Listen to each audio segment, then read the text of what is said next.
we're at our best when we're with the right people in the right environment that fits with us.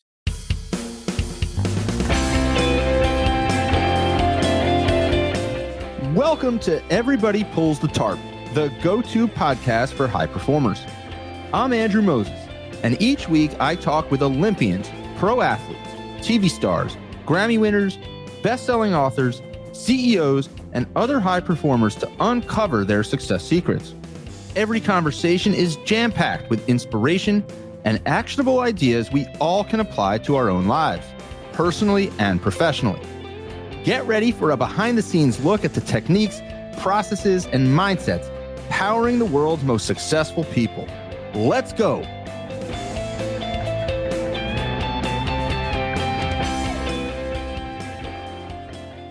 Hi, everyone. This week, I'm excited to welcome Penn State football defensive coordinator and 2020 National Coach of the Year, Tom Allen, back to Everybody Pulls the Tarp. Tom was first a guest here on the podcast back in May of 2020. At the time, he was the head football coach at Indiana University, and amidst leading one of the most successful periods in Indiana football history. During Tom's tenure at Indiana, the team ranked as high as number 7 in the nation and finished the 2020 season ranked number 12 by the AP, Indiana football's highest end-of-year ranking since 1967. For his efforts, Tom was named 2020 AFCA National Coach of the Year and the 2020 Big Ten Coach of the Year as well.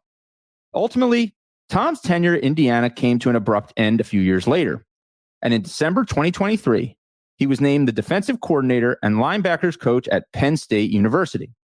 At Penn State, referred to for decades as Linebacker U, Tom is taking over stewardship of a defense that in 2023 ranked as the top statistical defense in the U.S., allowing fewer yards per game than any team since Alabama in 2021.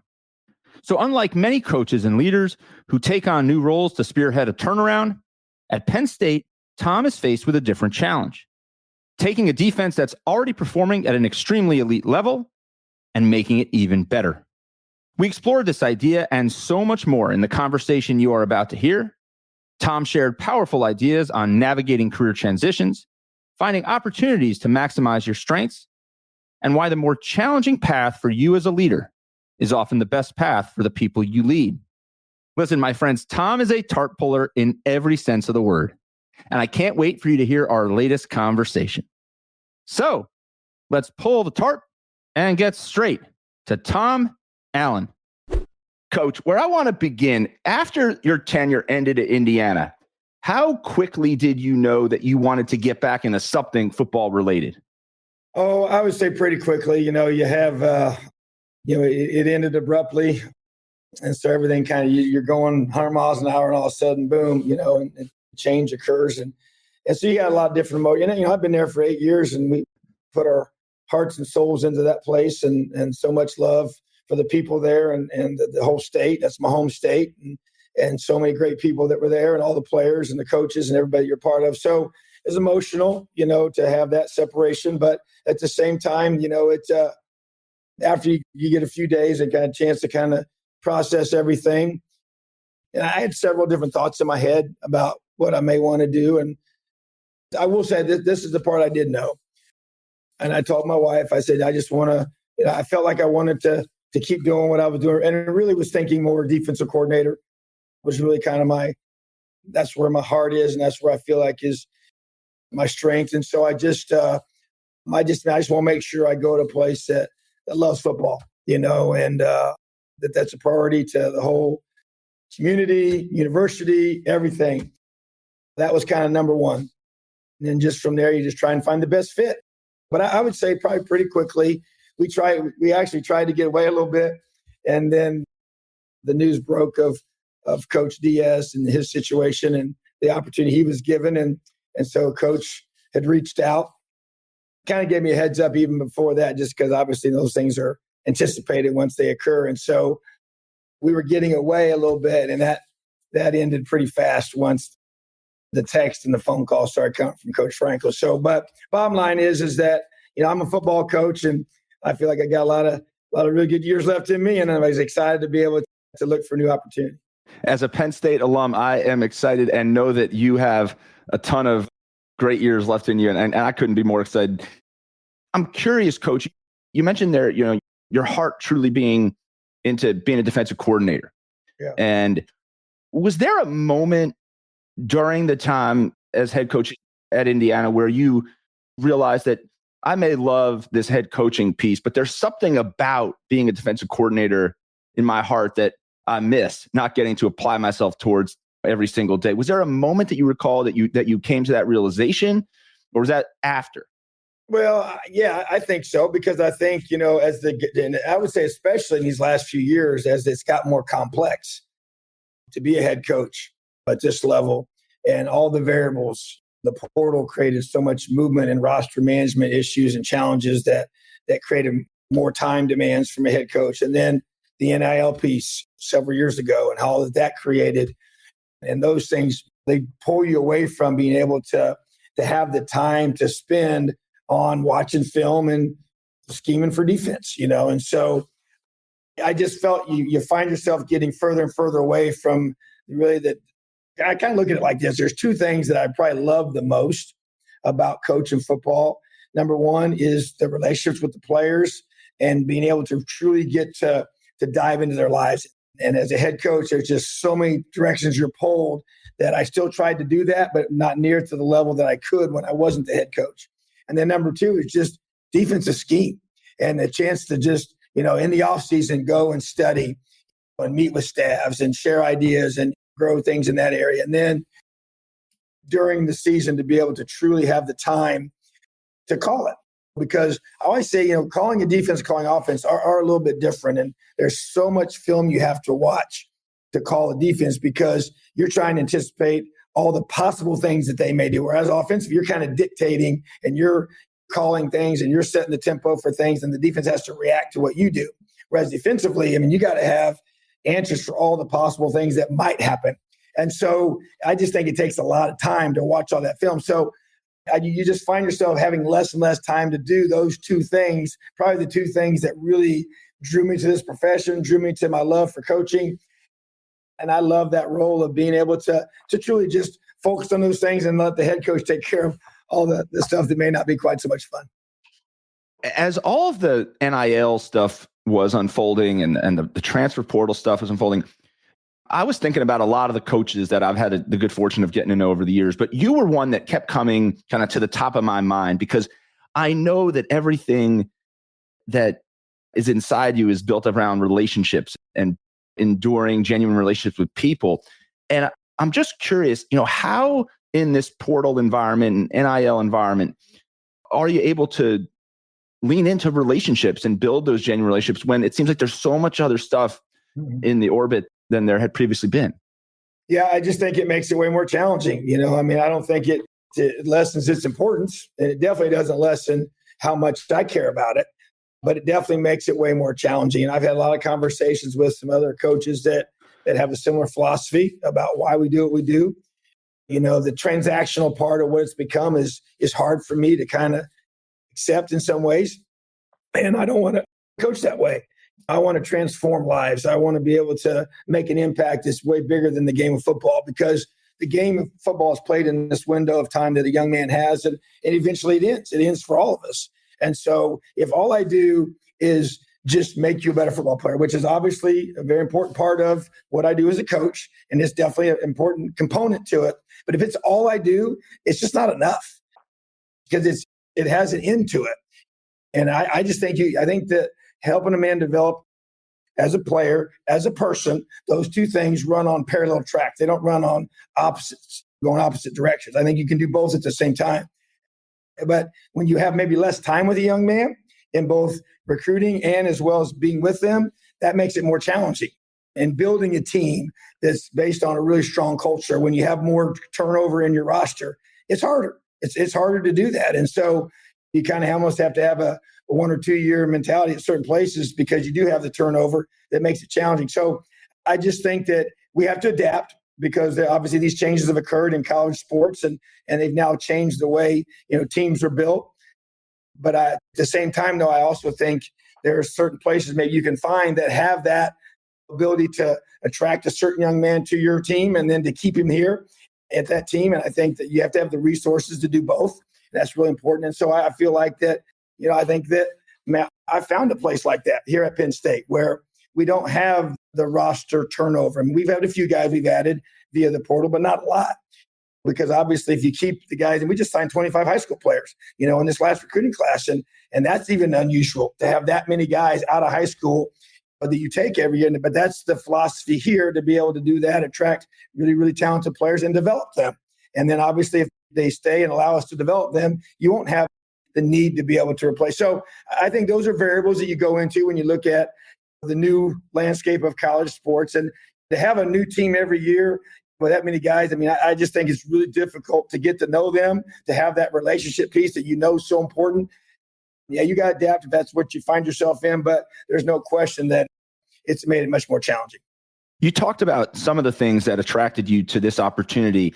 I'm curious, Coach, for anybody listening, right, whether it's coaching or business or any leadership role or any juncture of their career, people are constantly faced with different crossroads and decisions where they can take careers and they could take their life in general, just different directions. What else were you looking for? And did you see in the Penn State football program and maybe the broader Penn State community that really attracted you and said, this is a place where Coach Allen can be successful? Well, I think at the forefront, it's always about fit. When you're recruiting players to your team, you're trying to hire coaches to your staff. As a head coach, that was a big thing that I focused on. Me looking for an opportunity, it was about fit. What's the best fit for me? And making sure that I fit with them and they fit with me.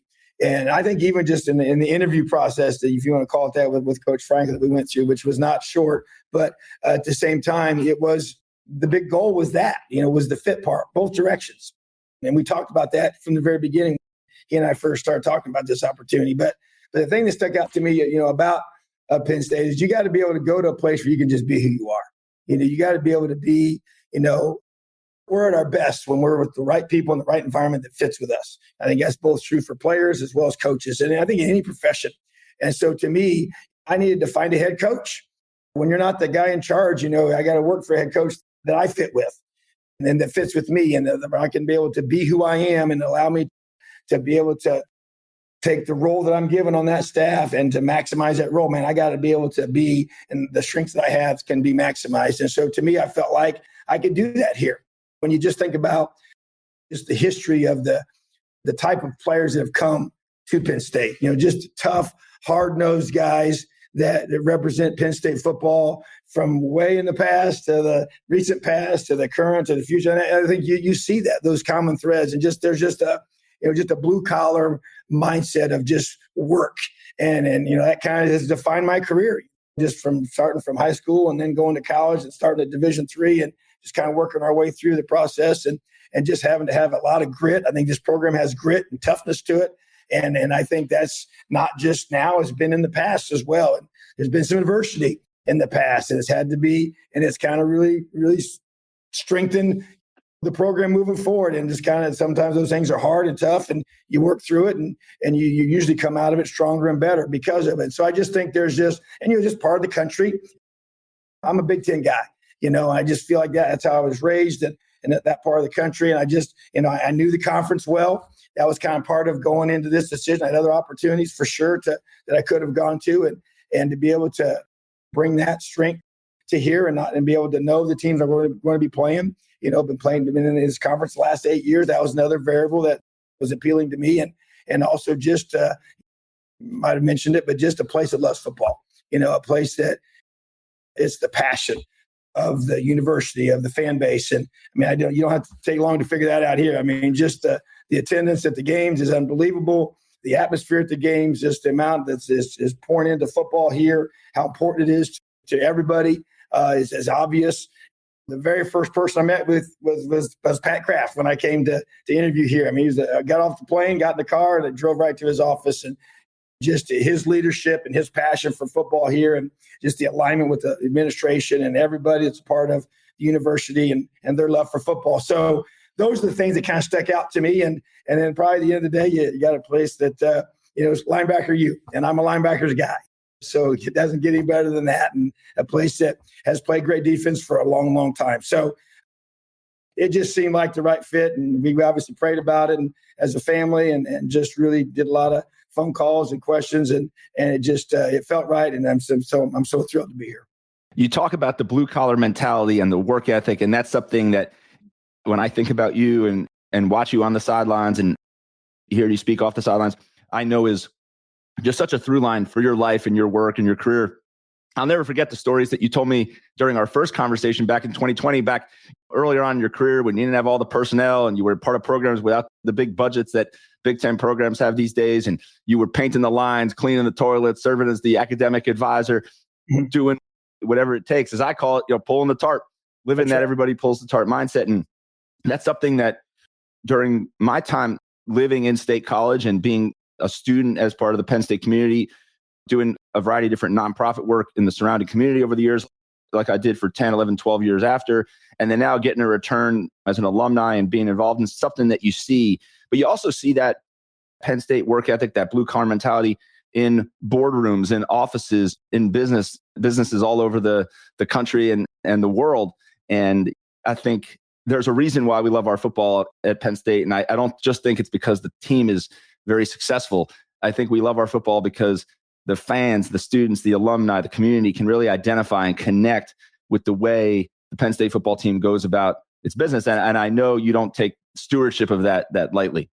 No question. And I do. And I understand the history and I've actually learned even more about it the more I've been here and just the pride in being a part of this program. And you don't have to talk to alumni very long. It just oozes out of them, and just the love for the program and the people that they were with when they were here is a special, special thing. And they're all tied into that. And just having the former players back and my opportunity to meet them and know a lot of them by name and know how good of players they were, but now to get a chance to meet them and talk to them and feel their passion for Penn State football. I mean, that energizes me, and I'm a high energy guy and I'm easily excitable in a lot of ways, but I just, like you said, it fits me. I mean, I love the game and the people here love the game and they love the and they respect the work that it demands and how hard the kids play here was obvious to me playing against them for all these years. The physicality that they brought all these years that stuck out to me.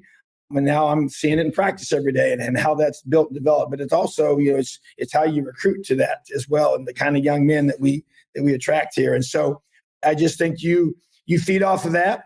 And every time I talk to the guys from the past here and meet them, I even feel more responsibility to continue to build this and to help the young men that we have here do great things and continue to build off of what's happened in the past, because you know what? The expectation is to come here and win the Big Ten and then go win a national championship, and that to me is what I came here to do. And I know there's a lot of alumni that feel the same way and want to see us do that. But I also think there's a respect for how we do it here and the way that you play the game and the way that the guys invest so much and sacrifice so much to be able to be a part of this great program. And I just want to make sure our guys understand who they represent, because I think it just makes it even more meaningful, more powerful when you do what you do every single day. Coach, this question I'm going to pose to you, there's probably a football angle to it, and then there's probably just like a general leadership, I think, angle to this for anybody listening, regardless of what they're pursuing. You're stepping into a situation where you're taking responsibility for a defense that has had a rich history of success, as you've talked about. And in particular, in 2023, I mean, had one of the nation's top statistical defenses in the entire country, allowed fewer yards per game than any team since Alabama did in 2021. I'm curious, when you think about kind of the football side of that and then the leadership side of that, how do you step into something that's going really well and add your fingerprints to it to move the needle even further in the right direction? Because there are a lot of times when coaches and leaders step into situations that are rebuilds and turnarounds and culture changes, and a lot of that what you had to deal with, at the beginning during the Indiana days. But you're walking into something that is a well-oiled machine, perhaps like from an outsider's view.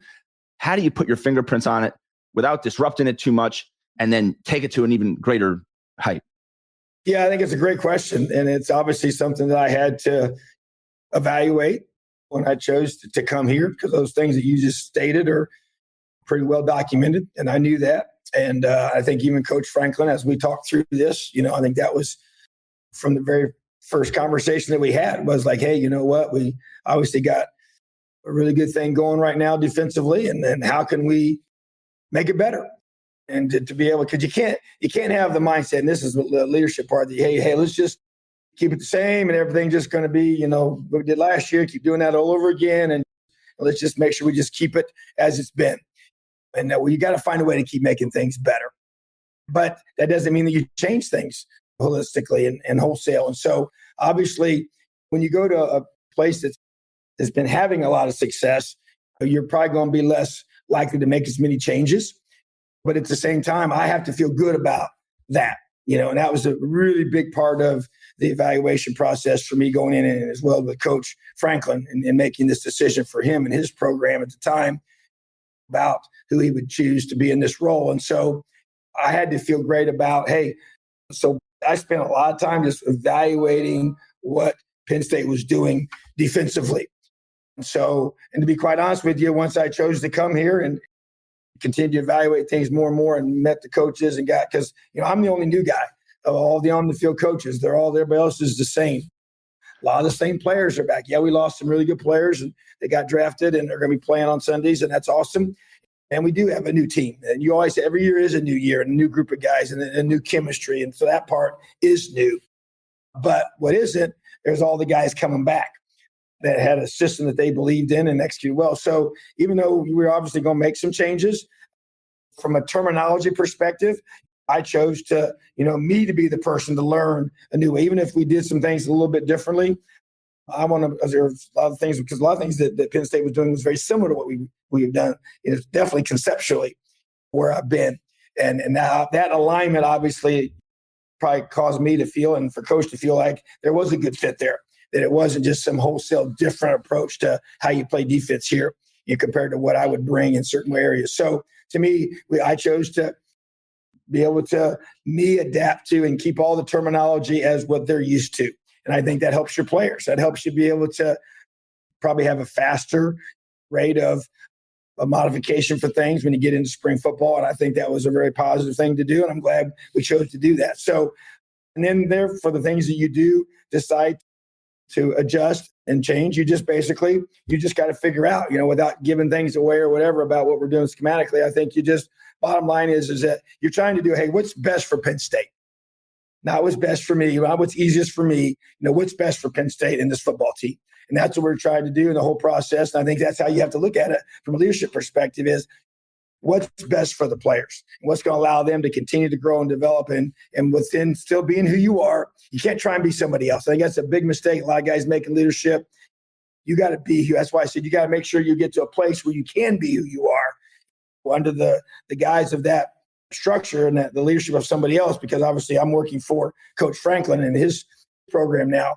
But I do feel like I can be who I am. And I'm not trying to be the guy that I replaced. And I want to make sure I can continue to build these young men. But I'm still at the core of all this. No matter what we do schematically, it's about relationships. And I'm even right now, I'm in kind of the second phase of this with the guys, meeting with them one-on-one, face-to-face, continuing to know. I didn't recruit most of these guys. I actually recruited a few of them, but not most of them. And I had a chance to be able to continue to build that. So that's at the core of it. That hasn't changed, but we had to be able to make some modifications. But yeah, I think coming into something that's really been successful is even more challenging than coming in and trying to make a bunch of changes. There's so much wisdom that you packed into that response, I guess, to that question, Coach. I'm just thinking about this idea of the terminology and essentially you taking the time to learn and adapt to what was already in existence and what the players and existing coaches on your staff were already kind of in tune with, as opposed to like the other way, which I think is how like many leaders are wired to think, which is, let me come in with my terminology and my vocabulary and my system and my process. This doesn't just apply to football. This is anything. And then everybody else, because I'm the leader, is going to have to learn and invest time and kind of figuring out how this is going to work for them. I just think it's, and I'm not surprised knowing what I know about you, but it's an interesting way of thinking about it. And I think it's a powerful lesson and an idea for everybody listening to take away, that when you step into a new situation, sometimes maybe more often than not, you're the one that should be doing the most learning to make things as seamless and accommodating for everybody else if you got a good thing going. Without question. And so, for me, I found myself all spring long. I'm here till wee hours of the night. Super long days. Fortunately, my wife was still back in Bloomington and didn't join me for a while. So that actually I was here all the time because I was trying to make sure I had to learn all the new ways I wanted to be able to call things that was easier for our guys and easier for our current staff, and to allow that to be the case, to me to be able to adapt to that. And I think that that's what you need to do, especially when, like you said, you have a situation where you have a lot of positive things and here's what it comes down to is the players and their belief. Okay. And their belief in you as the leader and their belief in you and what you're doing. And there was a lot of things that we had from a terminology perspective that I didn't want to change, and I'm the one that needed to change, even though, like I said, there was, I might have done the same thing, called it something different. No, I'm the one that's going to have to figure out. The thing I found we get in our first few scrimmages, I'm the one that has to really kind of, when things are happening fast and you're calling things, you got to remember, okay, now we're calling it this now, and sometimes I make it revert to thinking back the way I've called it for the last umpteen years, so that was good to kind of flush through that, work through that. But yeah, I just think you have to, it's not about me. And that's my philosophy in life, in coaching. If I have to make a decision to make more challenging on myself to help somebody else, I'm going to do that. And that's what we have to do. And there's just one of our core values here that Coach Franklin came up with many years ago is the word sacrifice. To me, it's like, what are you willing to do to help the group be better? And so to me, that's at the core of that, is not making it about yourself. And it may make it harder on you. You may have to spend a whole lot more time doing something to get where you want to be with that. But to me, it's about what am I willing to do to help this team be its very, very best. And more me specifically, this defense right now, that's the area I'm responsible for, and so, but at the end of the day, I said this as a head coach, I'll say it as an assistant, the team that wins on game day, the ones that win on game day, that's the best team. That's who's going to win. And we got to find a way to build the best team. And we got to start with the area of my responsibility, which is the defense. And then a lot of our guys play special teams on defense. So it's just trying to get that idea across to, hey, as the defensive coordinator of this program, I'm going to do whatever I got to do to help this team be great on game day. I think that's something, as I think about leadership, and I'm a parent to two young girls, and as I've kind of gone along on my parenting journey, I think, like leadership and parenting and a lot of things in life, I think what you realize is that a lot of times, like, the right thing is the hardest thing for you. Yeah. Sometimes it's like you can take this path, you can take that path. And it so often seems like the right path is actually the harder path. And I think when people start to realize that, it can be a huge unlock on our success. No question. Now, you mentioned something that I believe strongly in, and you talked about parenting. And I just said this we had a big official visit weekend here these last few days. And I share this a lot with parents, as I say, coaching and parenting is the same. The same principles that I've used to lead our teams and to coach with: accountability, toughness, and love. Those three foundational components to my coaching philosophy is how we built our family. It's how I wanted to parent. And when you have a child, we're blessed to have 3 children that are all now out of college and married and have their own families. But my wife and I, from when they were little, I wanted to teach them to be accountable. I wanted them to be able to be tough mentally and physically. And I wanted to know we loved them. And I think when a young person, as a parent or as a player, when they know that your parent or your coach loves you and cares about you, man, you can hold them to high levels of accountability. You can be really, really tough on them. Why? Because, man, they know, man, coach cares about me. And my dad loves me. My dad cares about me. He just wants what's best. Even though I may not want that accountability, as we call it, you can call it, even the word discipline comes in there as well. But you may not always want that. But at the end of the day, you accept it because you know they love you. Coach, I've never asked you this. I'm curious, when did you know that you wanted to get into coaching? Interesting question. So I'm not one of those guys. I got a good buddy of mine that's coaching. He said he knew he wanted to coach when he was like 6 years old or 8 years old. That was, even though my dad was my high school coach and I've been around this game my whole life.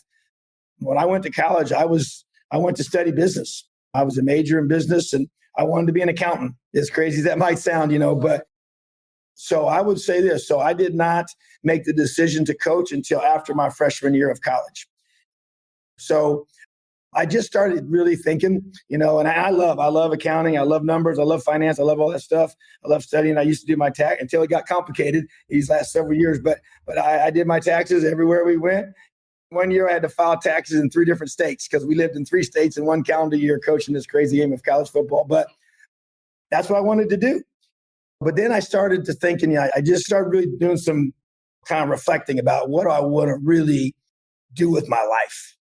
And I saw the impact that my dad had, his players, and I'd see him come back. And I want to do something that nothing wrong with being in business or being in accounting. But for me, man, I want to do something that had a bigger return than just, that's what I do for a living, to be able to make a living that way. And I want to do something that, man, I could really change lives.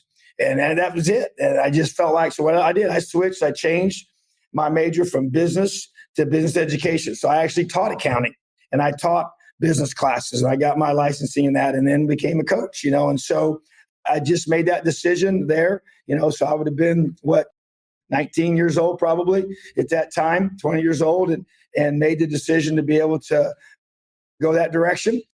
Now, I mean, I tell you what, if I was an accountant, man, I would be a caged tiger in an accounting office every single day working that kind of job. So I can't imagine that would, then, although I love that part of it in terms of the numbers piece, but I was born to coach. I really was. And so, I didn't really figure that out until I was a little bit older, but I'm glad I made that change. Well, all of us at Penn State, as we watch the season unfold and the next few seasons unfold, I'm sure we're going to be happy.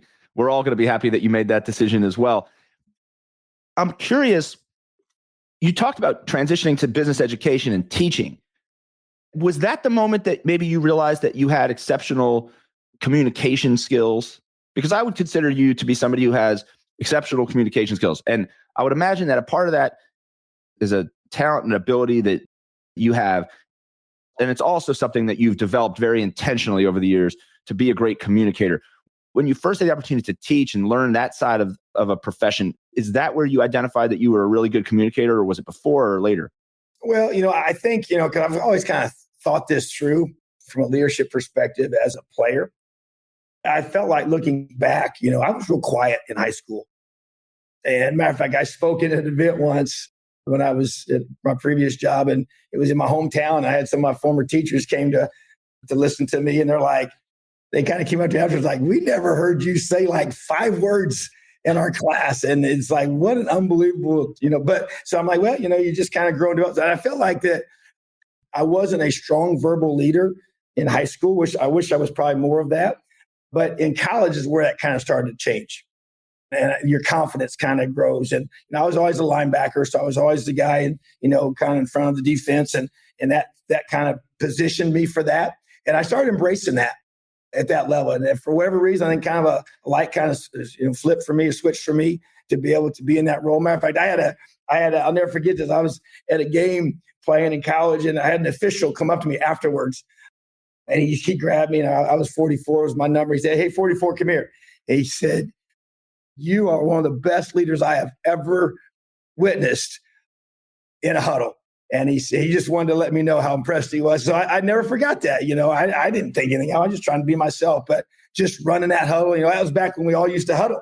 So you were in charge of the huddle. And so just the motivation of that, he just saw something different there. And so I think that's kind of where it started for me, was when I was in college, and I was a captain at a very young age, even in college. And so I think that was part of it too. And then you start getting those positions.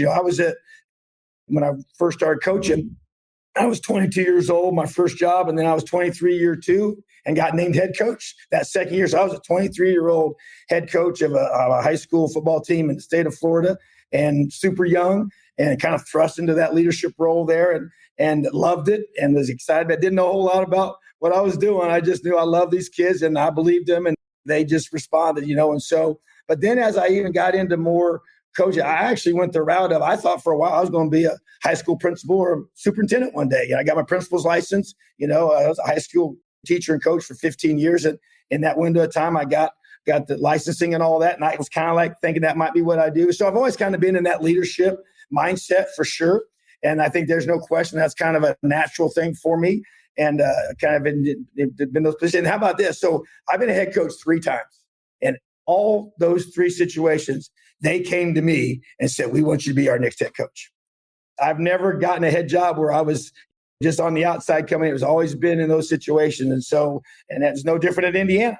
So it's just one of those things where I think that's why it's a powerful principle. And I share this a lot with people because people ask me, how'd you get where you are? How'd you go from being there to here? And I say, hey, you do a tremendous job of you be great where you are. I got a quote in my office that says, wherever you are, be all there. It's real easy to be trying to get the next job.